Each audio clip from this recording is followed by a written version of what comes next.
Hey guys, welcome back to the Denali Market channel. Today we are doing a quick video on our BGS return. We got these graded with DFW Pokemon. We did express grading, so it was pretty expensive, but let's see how we did. I'm really curious. It's actually a mix of Pokemon and sports. There's around 8 or 9 slabs, I believe, and I actually submitted this like in June, and I just haven't gone around to pick them up from DFW Pokemon. But huge shout out to them for helping me get these graded. Super excited to see what they are. Very nervous, as with all, any kind of grading returns. So, let's go ahead and get into it. Alright guys, so they are just sitting in this box itself. And with BGS labels, if you guys don't know, you could tell sort of what the grade is by looking at by knowing the slab color, or like the label color. And so I'm just gonna pull them out one by one. I believe they're just stacked, and we can take a look. Okay, here we go. Alright. So it is gold. It is a Japanese Pokemon card. I believe this is the Celebi alternate art promo that came out in Japan only, but it could come out in English at some point. Let's take it out. It is gold, so hopefully we get a 10 here. Ooh, a 9.5. Okay. So what I did with these is I had a bunch of these, and I actually looked through them very carefully just to make sure I picked the best one, and this was one of by far the best ones that I felt like I saw.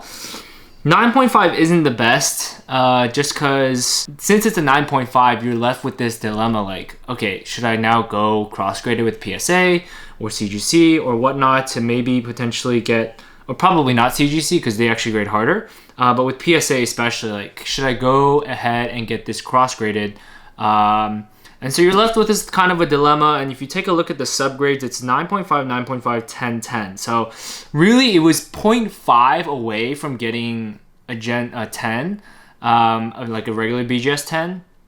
And obviously like 0.5 for centering and 0.5 surface away from getting a black label 10. Okay, so first one, Pokemon card, Celebi alternate art, 9.5. That's not too bad. The next one we have is a auto of Eric Cantona. Geez, okay. It is silver label.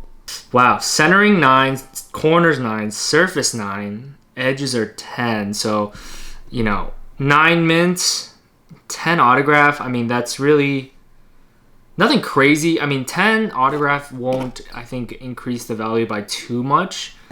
I mean, the fact that I got a 9 is kind of crazy. I mean, this was definitely a pack fresh one we pulled out of our one of the openings that we did, I think during one of our live breaks or something. But Eric Cantona, a legend. Man, this is not number or anything. So the reason I think we got this graded, because we felt like it looked pretty good. And we're thinking of just grading it and then quick flipping it. But unfortunately, the 9 grade is really not great. And so really not what we expected there. So not good thus far. Not good. All right, next up we have, okay, a gold, and this is Lewis Hamilton, 9.5. Wow. Again, when you get a 9.5, you have a dilemma. Like, should I go cross grade this with PSA, or should I keep it as is? You're obviously spending more money to go cross grade it, etc, etc, etc. But the PSA 10 holds a much larger value over 9.5. But it's tough. I mean, it's definitely tough. But this is obviously like Lewis Hamilton's base card from the Formula One Sapphire set. Very nice. I'm happy with it. I think we'll see what I decide to do with it. I'm not sure. I'm gonna take your suggestions on what I should do with that one. That's a tough one. Quad 9.5 doesn't automatically mean PSA 10, but it could. It definitely could.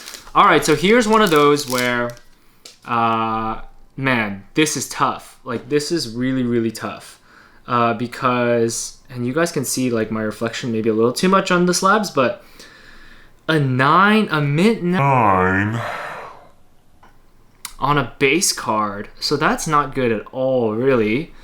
Because the base cards from this set are probably the only ones that, you know, potentially could get a 10. But man, a 9 is tough, and it looks like there was something on the edges that got it to an 8.5. I have no idea what it is. It could have been something here, maybe. I'm not sure, but this is not good. You know, like, I think we're pretty far. Like, edge is 8.5. You probably need a 9.5 to get it up to a 9.5. But man, that's tough because the corners did get a 9, so there must be something on the corners as well. So this is his image variation. So not, you know, it's a great card, and Lando's obviously doing really well. Yeah, not a great grade. Okay, so how many do we have left? I think we got a couple left. I think we actually only need 7. We only need 7. I think initially I said 8. Okay, so here we'll take a look at the parallel. So this is Lewis Hamilton Grand Prix winner Aqua Refractor for Sapphire Formula 1. And this is out of 99. And these are, I pulled all these actually on our Sapphire F1 opening, my Sapphire F1 opening video. And the link is like right here. I'll put the link right there, or the image where you can see it. The link is also in the description. So check that out.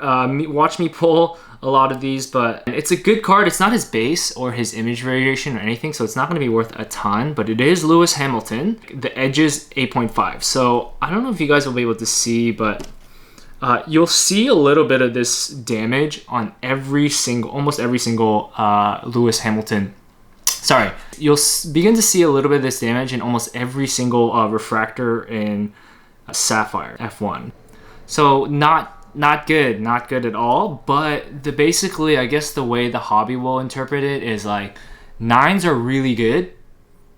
9 is kind of like the 10 for these refractors. I don't know if that's always true, because there will be some 10s, but like it'll almost be virtually impossible because this damage is like literally on every single parallel for Sapphire. But I know that the market for Sapphire or F1 is really booming. But I think there's another refractor in here, so let's take a look at that one. But 9 is good. 9 is actually, I'm pretty happy with that. I'm pretty happy with getting a 9 for that. So this is actually, Nate Diaz to 10 gold Fearless from the Prism set. So 9.5, again, like, it's good. Like, I'll definitely take that all day. But, you know, you sit here kind of thinking like, should I go cross-grade it with PSA, or, you know, should I keep it as it is? It's just a weird dilemma to have. Ideally, you know, you would just get the gold 10, it'll be all good. But, you know, the BGS is pretty tough on grading for sure. So here is that 10. And what marked it down is the, I guess, like 9.5 edges, 9.5 surface, 9 on the corners. So, you know, I'm definitely happy with this one. We pulled this out of a hobby box that we opened. We actually filmed it and didn't upload it onto our YouTube channel. But it's in the vault for sure. But what we love, Alex and I really love UFC just in general. We think it just has a lot of like good long-term viability in terms of like value. Okay, so our last card. So I do know what this one is, and it is a 9. 9 is really good. That is really good. Very happy with this one. So out of 70, his base, Lando's base, and we can take a look. So edges, again, 8.5. Like, that's, the edges is always going to be an issue. And maybe it's not as apparent on this card. I don't know if you guys can tell. I can't. But there is like this, I don't know. Can you guys tell right there, like on the edges? It's like lifting a little bit. You see a little bit of damage sort of across that bottom edge. And we've seen it, I mean, we've opened a lot of F1 Sapphire boxes, and we've seen it on every single parallel. Like, it's just a thing. Like, top screwed up. Not sure what happened there. There was no explanation for it, for anything. But it was, you know, they definitely screwed up. But it's fine. Getting a 9 on a parallel, I think, is really, really, really good. But yeah, definitely happy with this 9. This is probably the most expensive card out of everything here. Again, like 2 Landos. But we'll just do a quick like recap of it all.